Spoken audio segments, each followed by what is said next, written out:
മൂടി വെക്കുന്നതിന് മുമ്പ് കുറച്ച് മഞ്ഞൾപ്പൊടി കൂടി ആഡ് ചെയ്ത് കൊടുക്കാം.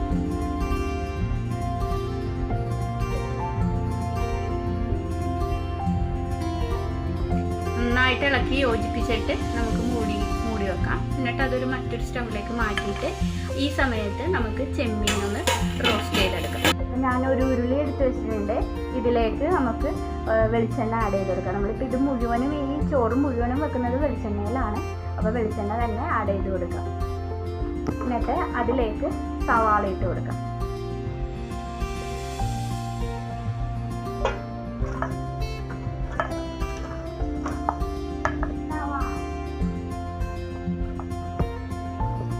സവാള നമുക്ക് നന്നായിട്ടൊന്ന് വാടി വരണം. നമ്മൾ സാധാരണ ചെമ്മീൻ റോസ്റ്റ് ചെയ്യുന്ന പോലെ തന്നെയാണ് പ്രോസസ്സ്. അപ്പോൾ നന്നായിട്ട് സവാള വാടി വരട്ടെ. ഈ സമയത്ത് നമുക്ക് പച്ചമസാല ആഡ് ചെയ്ത് കൊടുക്കാം. സവാള ഒരുമാതിരി വാടി വന്നിട്ടുണ്ട്. ഈ സമയത്ത് നമുക്ക് പച്ചമസാല ചതച്ചത്, നമ്മൾ ഇഞ്ചി വെളുത്തുള്ളി പച്ചമുളക് കൂടി ചതച്ച് വെച്ചിട്ടുണ്ടായിരുന്നു, അത് നമുക്ക് ഇതിലേക്ക് ആഡ് ചെയ്ത് കൊടുക്കാം.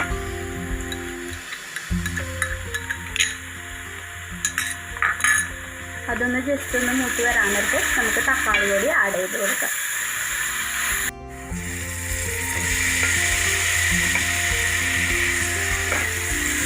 തക്കാളി ഒന്ന് നന്നായിട്ടൊന്ന് വാടി വരണം. ഇവിടെ ചെമ്മീൻ്റെ മസാല ചെയ്യുമ്പോൾ തന്നെ നമ്മൾ അപ്പുറത്ത് നമ്മൾ ചോറ് വേവിക്കാൻ വെച്ചിട്ടുണ്ട്. അപ്പോൾ അതായി വരുന്നതേ ഉള്ളൂ. അപ്പോൾ നമ്മുടെ മസാല എല്ലാം നന്നായിട്ട് വാടിയിട്ടുണ്ട്. ഈ സമയത്ത് നമുക്ക് മുളക് പൊടി ചേർത്ത് കൊടുക്കാം. ഒരു നുള്ളിട്ടാൽ മതി. അതേപോലെ തന്നെ മല്ലിപ്പൊടി ഒരു സ്പൂൺ ഇട്ട് കൊടുക്കാം. കുരുമുളക് പൊടി കൂടുതൽ, കുറച്ചുകൂടി മുളക് പൊടിയേക്കാളും കുറച്ച് കൂടുതൽ നമ്മൾ കുരുമുളക് പൊടിയാണ് ആഡ് ചെയ്യുന്നത്.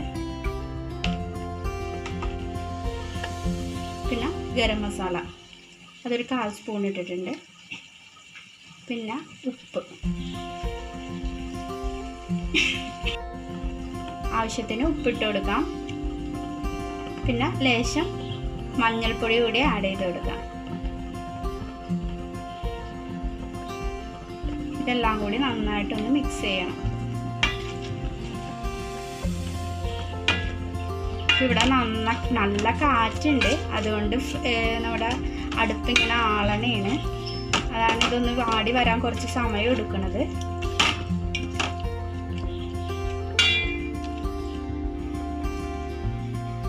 നമ്മുടെ മസാലയിലേക്ക് നമുക്ക് ചെമ്മീൻ ആഡ് ചെയ്ത് കൊടുക്കാം. ചെമ്മീൻ നമ്മൾ നേരത്തെ മാരിനേറ്റ് ചെയ്ത് വെച്ചിട്ടുണ്ടായിരുന്നു.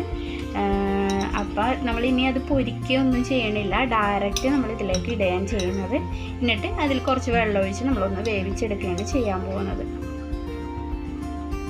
എന്നിട്ട് എല്ലാം കൂടി നന്നായിട്ടൊന്ന് മിക്സ് ചെയ്തെടുക്കാം കേട്ടോ.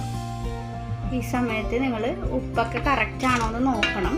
ഇപ്പം ഞങ്ങളിപ്പോൾ ഉപ്പിട്ടത് കുറച്ച് കുറഞ്ഞു പോയി, അപ്പോൾ നമ്മൾ കുറച്ചുകൂടി ഉപ്പ് ആഡ് ചെയ്ത് കൊടുക്കാനാണ് പോകുന്നത്. നന്നായിട്ട് മിക്സ് ചെയ്ത് കൊടുക്കാം.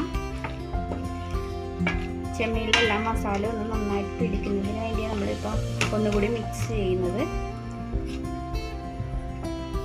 ഇനി നമുക്ക് വെള്ളം ഒഴിച്ചു കൊടുക്കാം.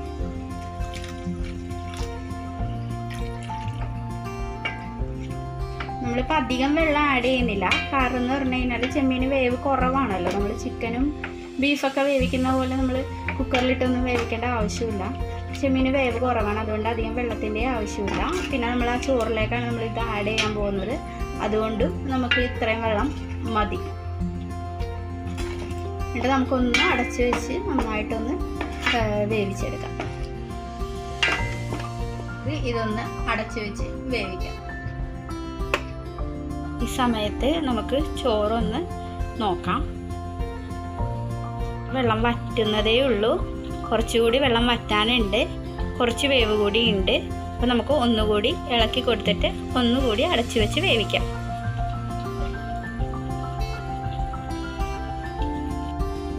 അപ്പോൾ നമ്മുടെ ചെമ്മീൻ നന്നായിട്ട് വെന്തൊക്കെ വന്നിട്ടുണ്ട്. നമ്മൾ വേറെ എക്സ്ട്രാ വെള്ളം ഒന്നും ആഡ് ചെയ്തിട്ടില്ല. ആ വെള്ളത്തിൽ തന്നെ കിടന്ന് വെന്ത് ഒന്ന് വരണ്ടൊക്കെ വന്നിട്ടുണ്ട് മസാല.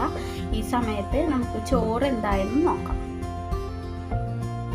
ചോറ് എന്തായാലും ഒന്ന് തുറന്നു നോക്കാം.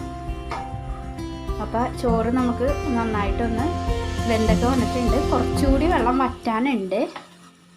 അപ്പോൾ ഈ സമയത്ത് നമുക്ക് ഈ മസാല കൂടി ആഡ് ചെയ്തിട്ട് നന്നായിട്ടൊന്ന് ഇളക്കി യോജിപ്പിച്ച് കൊടുക്കാം. നമ്മൾ ചെമ്മീൻ നമ്മുടെ ഇതിലേക്ക് ഇട്ടിട്ടുണ്ട്. ഇത് ഇനി നന്നായിട്ടൊന്ന് മിക്സ് ചെയ്ത് കൊടുക്കണം.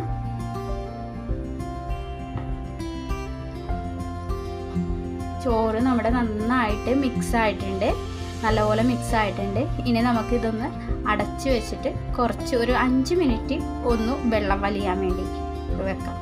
അപ്പോൾ ഇതേ സമയത്ത് നമ്മൾ ദോശക്കല്ല് അടിയിൽ വെച്ചിട്ടാണ് ഇപ്പോൾ ഈ ഇപ്പം നമ്മൾ ചെമ്മീൻ ഇട്ട ശേഷമാണ് നമ്മൾ അങ്ങനെ ചെയ്തത്. ചെമ്മീൻ ഇട്ട ശേഷം മിക്സ് ചെയ്ത ശേഷം ഞങ്ങൾ ഒരു ദോശക്കല്ല് ഇതിൻ്റെ ഈ പാത്രത്തിൻ്റെ അടിയിൽ വെച്ചിട്ടാണ് നമ്മളിപ്പോൾ ഈ ചോറ് അതിൻ്റെ മുകളിൽ വെച്ച് മൂടി വെക്കാൻ പോകുന്നത്. എന്നിട്ട് ലോ ഫ്ലെയിമിലിട്ടിട്ട് ഒരു 5 മിനിറ്റ് കൂടി ഒന്ന് വേവിച്ചെടുത്താൽ നമ്മുടെ രുചികരമായ ചെമ്മീൻ ചോറ് ഇവിടെ റെഡി ആയി കഴിഞ്ഞു. ഇത് അടച്ച് വെക്കുന്നതിന് മുമ്പ് ഞാൻ കുറച്ച് വെളിച്ചെണ്ണ കൂടി ഇതിൻ്റെ മുകളിലൂടെ ഒന്ന് ഒഴിച്ചു കൊടുക്കുന്നുണ്ട്. എന്നിട്ട് നമുക്ക് അടുപ്പ് വെച്ച് അടച്ച് ഒരു 5 മിനിറ്റ് കൂടി വേവിച്ചെടുക്കാം.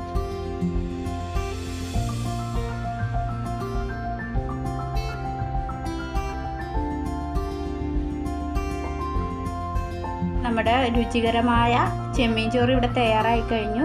ഇത് നമുക്ക് ഒരു പ്ലേറ്റിലേക്ക് മാറ്റി കഴിക്കാം.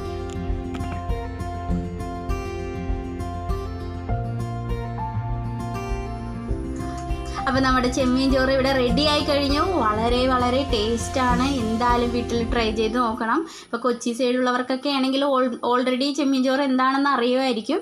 അപ്പോൾ എല്ലാവരും എന്തായാലും ചെമ്മീൻ ചോറ് ട്രൈ ചെയ്ത് നോക്കുക. നല്ല ടേസ്റ്റാണ്. ഇനിയും ഞങ്ങളുടെ ചാനൽ സബ്സ്ക്രൈബ് ചെയ്യാത്തവരുണ്ട്, വീഡിയോസ് കാണുന്നവരുണ്ടെങ്കിൽ ആ ചാനൽ ഒന്ന് സബ്സ്ക്രൈബ് ചെയ്യുക, ലൈക്ക് ചെയ്യുക, കമൻറ്റ് ചെയ്യുക. Thank you.